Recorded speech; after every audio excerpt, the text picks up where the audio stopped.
Oh, this story has everything. The unveiling of a brand new electric car by a brand new electric company that you cannot buy. You will only be able to subscribe to it. So essentially the first electric car subscription service. Drama with another electric car startup that some of the founders came from, the lawsuits. The CEO leaving right after raising $1 billion from unnamed source. And of course, awkward PR pictures that I'm going to make fun of for sure. So let's get going right now.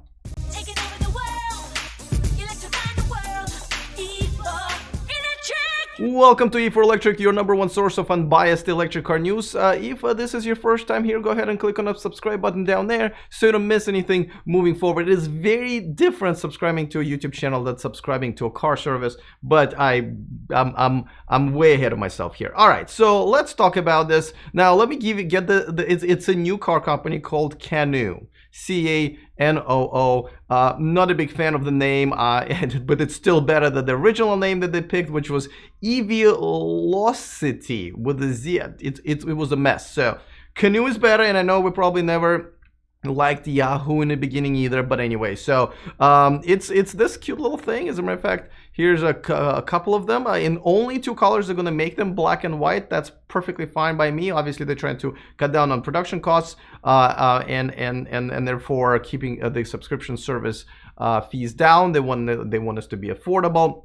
Now let's get the specs out of the way. 80 kilowatt hour battery, 250 mile range, 300 horsepower, charged to 80% in about 30 minutes. And they are saying they're going to launch it in 2021 in the United States and China at the same time. I think it's a little too ambitious. I think these two markets are so very different. Obviously they don't know what's going to be happening with tariffs, so I wouldn't be, that, but okay, all right, okay. So they've unveiled this. They've been working on this for a couple of years. Now let's talk about what subscription service is, because essentially this is what they're going to do. You won't be able to buy this car, no matter how much money you're going to offer them. No, you can only subscribe to it, like to your Dollar Shave Club or Netflix or whatever, except for you get a car, and obviously there will be terms, most likely, your kind of common lease terms, but I'm going to say they did not announce much, so I'm just guessing a lot of in here, but you'll probably be able to swap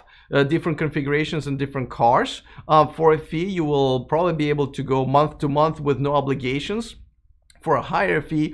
But the great thing about subscription is that you don't have to worry about anything. It will include obviously the cost of your monthly payment. It's going to include the cost of registration, insurance, maintenance, even charging. It's possible that it will include charging and maintenance. So this is a great deal, right? I know other manufacturers like Volvo have been really big on that as well. And essentially maybe this is where it's all going. I'll be okay with that. Some people love to own, and of course mileage matters, and of course the subscription fees will probably take that into consideration. But the background of this company is very interesting. So the two founders who went from Faraday Future, they got to Faraday Future to try to take adult supervision control. But their CEO, YT, CEO at that time, basically did not like how they basically didn't want him there, which I don't blame them. And they decided to move on and create this company that they called Evilocity and now renamed to Canoo. It's better than Faraday Future. I'm not a big fan of Faraday Future names, or just like two-word names for car companies. And they also brought the car designer that originally also was one of the leading designers that worked on BMW i8 and i3. All those guys are BMW executives. Now I don't quite understand how you go from this, to this. I can see more like when you go to this, from this to this maybe. But in between, they did end up actually creating this, which I really like, and I just recently visited their design studios and their production facilities and interviewed their new CEO, which was a former Byton CEO, and there's a video already about it. There's some drama. Different story for a different day. So now the okay, I gotta get this off of the now. So there's a history with Faraday Future. I mean, Faraday ended up suing them, and they ended up settling. But now the new CEO ended up actually leaving, and it's kind of weird how he left. I guess he's still kind of on on hold, and the second guy, who I believe was a CTO originally, now he's the CEO. They have raised about $1 billion, but they wouldn't name the source. They wouldn't tell where the money came from, which I also find a little bit weird. Now, lawsuit with a Faraday Future has been settled, so they're kind of free to go. They're saying that they're going to be moving with production. They have a production facility, so this is all very exciting. And you know, this is a new company, and this is why I think I'm excited about this new company, because they're not trying to compete with Tesla or Porsche or whatever. This is a very new concept, and I'll tell you why. Because a lot of this, it's not a looker, obviously. As a matter of fact, I don't even know where the front and the back is. Do you know this is a front or a back? I don't know, but it's all about how they design it and the subscription service, a business model that they have. So let's look inside and compare it to some other similar products in just 1 second. Of course, a quick reminder that this video and this channel is sponsored by Byte, and check out their all-electric SUV called M-Byte, coming to the US, coming to Europe at around $45,000 American dollars, 45,000 euros.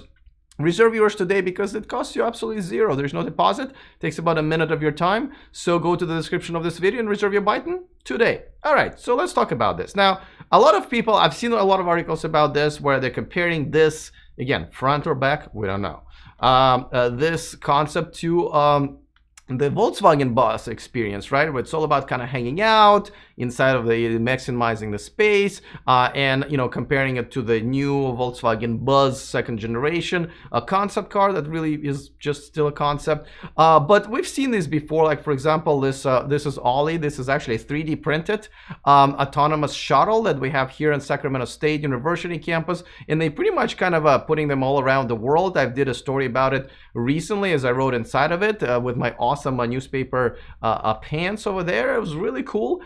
So this is not new. When I go to car shows, I know I don't really kind of take too many pictures of them, but a lot of them look like this, and a lot of them look like this, which is kind of very similar. But nevertheless, the interior is where it's pretty cool. Now, they are trying to present this as a lifestyle vehicle, right? Again, kind of like with a Volkswagen Buzz. Now, there's tons of interesting pictures there. Some of them are kind of creepy. This guy is like super happy that he got the shotgun, obviously. And then like, yeah, suck it, lady. I am riding shotgun. Yeah. Anyway, so they're presenting as a lifestyle vehicle, and there's a lot of cool things about it. But it is a relatively simple, right? You don't see all the screens, and they actually said, listen, we're not going to put screens all over the place, because essentially we want this car to be self-driving pod. Right now it's going to go to when they unveil it or put them on the road in production in 2021. It's going to have level 2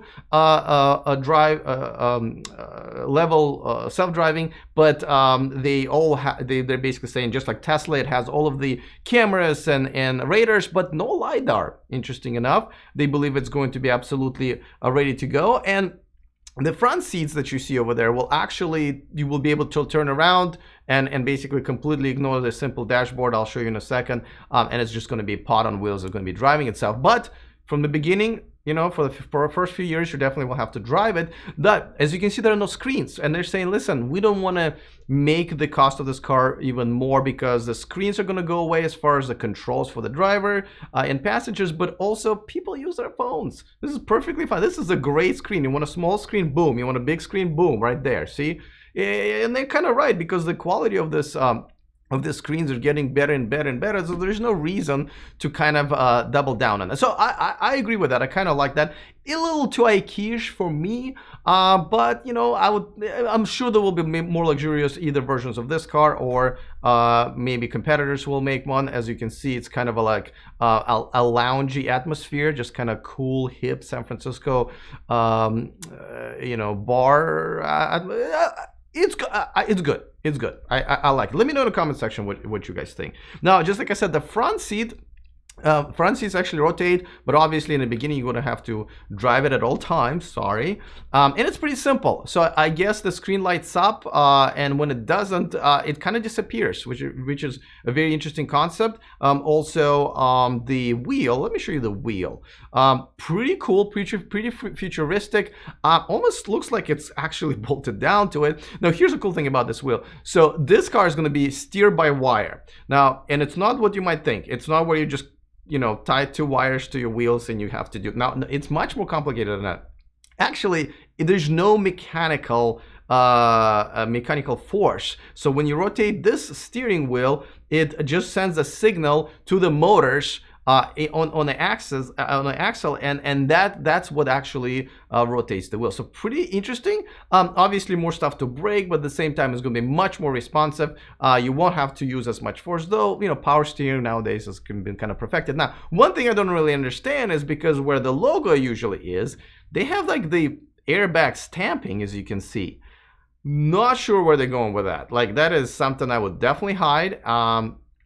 I don't really, and I would just put a logo in it, right? Like, this is a perfect place. People love looking at the logo. So overall, this is, and here's another cheesy concept, a PR picture, but they're just trying to show that there's so much crap you could put in there. You can go surfing. You must put a surfboard somewhere in this car. That's kind of a law at this point, right? If Volkswagen Buzz has it, then the rest of them need to. So I don't blame them. Now, I'm excited about this. When at first I started looking at the press release in the morning, I was like, yeah. But then the more I read about it, the more excited I got because of the specs, because of the subscription service, and just because of this. This is not a Tesla killer. This is their own thing. There's an own, and I think this can get really big. You can see the simplistic design, so they probably won't have to do so many different things in production. There's not as much electronics. It's going to be much easier to go in production. So I like that. Let me know what you think about this one. Would you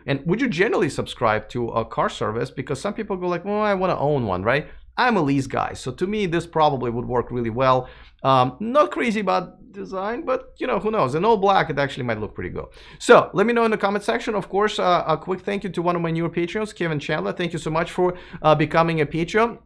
I'm a full-time YouTuber, so you're essentially helping me put food on my table. I appreciate it. Thank you to all of my Patreons for doing the same. You can get it for as low as $1 a month. For $5 a month, you get pretty much everything. And the biggest perk is that you get to watch me live and we can interact and stuff like that. So thank you to all of you for supporting me. And of course, don't forget to subscribe to our free, another subscription service. Look at that.